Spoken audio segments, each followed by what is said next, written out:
en direct du maraîcher du Batiscan en Mauricie. La région, elle est magnifique, la terre est magnifique et c'est le début de la saison des maraîchers. On commence avec les asperges, un légume que j'adore, mais qui n'aime pas les asperges? Et pour nous en parler, on a un pro de la culture maraîchère des asperges. Il s'appelle Olivier Leblanc.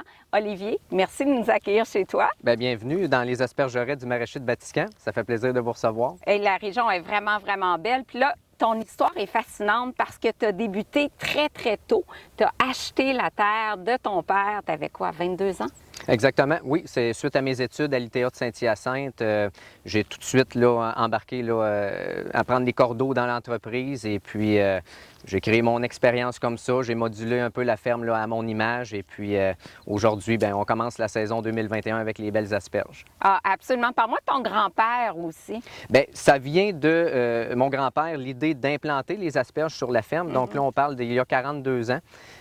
C'était une toute nouvelle culture qui était parlée ici à faire au Québec.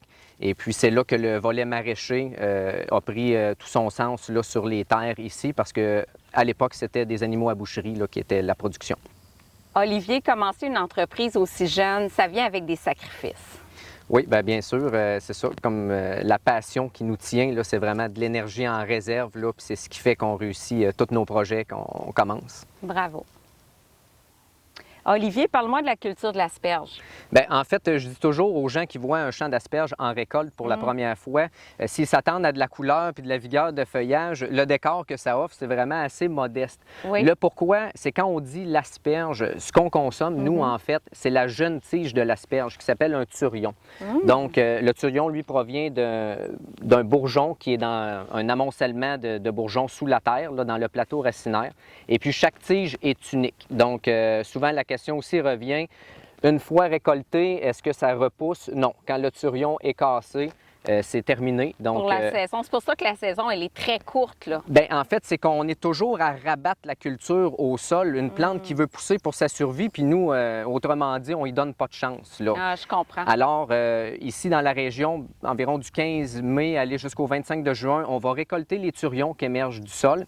Et puis, par la suite, il faut cesser pour, justement, laisser pousser ces turions-là pour atteindre la plante mature de l'asperge qui va faire, là, on a une vigueur de feuillage, on a des fougères de 2 mètres de hauteur. OK, donc on ne peut pas mettre une autre culture ici jusqu'à l'année prochaine, là, pas du tout. C'est vivace et ça dure, avec les années d'implantation, on peut atteindre un 20 ans là, avec un champ d'asperges avant d'être obligé là, de le détruire. Ah oui. Et là, parle-moi, parce qu'aujourd'hui, tu me disais, par exemple, cette asperge-là, ce turion-là, il peut atteindre cette hauteur-là en l'espace d'une journée. Bien, en fait, c'est parce que là, on connaît des chaleurs vraiment estivales, là, un 28 degrés là, aujourd'hui. Là, je ne suis pas gêné de dire qu'un turion comme celui-ci peut prendre là, 10 à 20 cm là, dans la journée. Donc, nous, pour conserver toujours une belle qualité d'asperge, on va récolter une deuxième fois en après-midi pour toujours par jour. maintenir notre longueur de turion commercialisable avec des belles pointes fermées, ce qui fait que c'est la qualité de l'asperge. OK, donc la longueur recherchée, c'est quoi?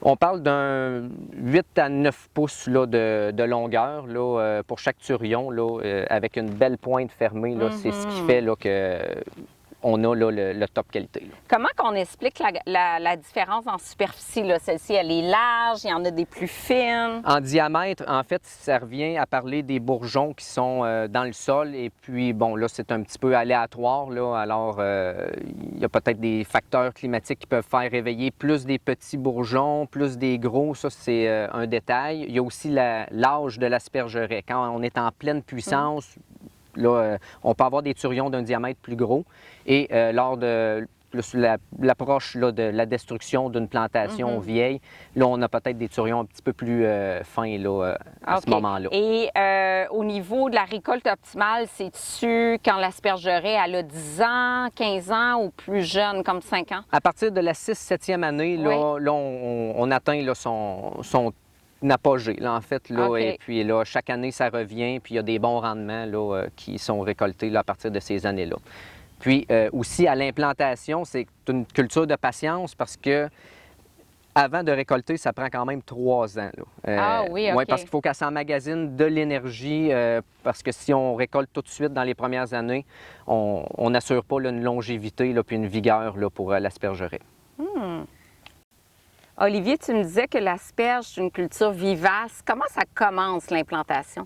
Bien, tout d'abord, au maraîcher de Vatican, nous, on achète des griffes d'un pépiniériste. C'est un plant pas plus gros que ça, Oui. qui est planté assez proche l'un de l'autre à 12 pouces dans le sol. Donc, pour être là assez profond, parce que ça va toujours épaissir avec les années. Et si on est trop proche à fleur de sol, bien, c'est plus dangereux pour avoir un gel et puis perdre là, la griffe. Donc, la façon que ça fonctionne, elle est implantée une année. Ce printemps-ci, justement, on vient d'en implanter. C'est toutes des petites fines asperges qui vont pousser, qui vont faire des fougères, des petites fougères pour emmagasiner de plus en plus d'énergie. Et seulement à la 3e saison de végétation, là, on va pouvoir commencer à récolter quelques turions. Elle va prendre son plein potentiel à la 6-7e année. Donc là, le plateau racinaire, au lieu d'être juste que quelques bourgeons comme ça, là, on parle vraiment d'un bon bloc là, dans le sol. Oui, exactement.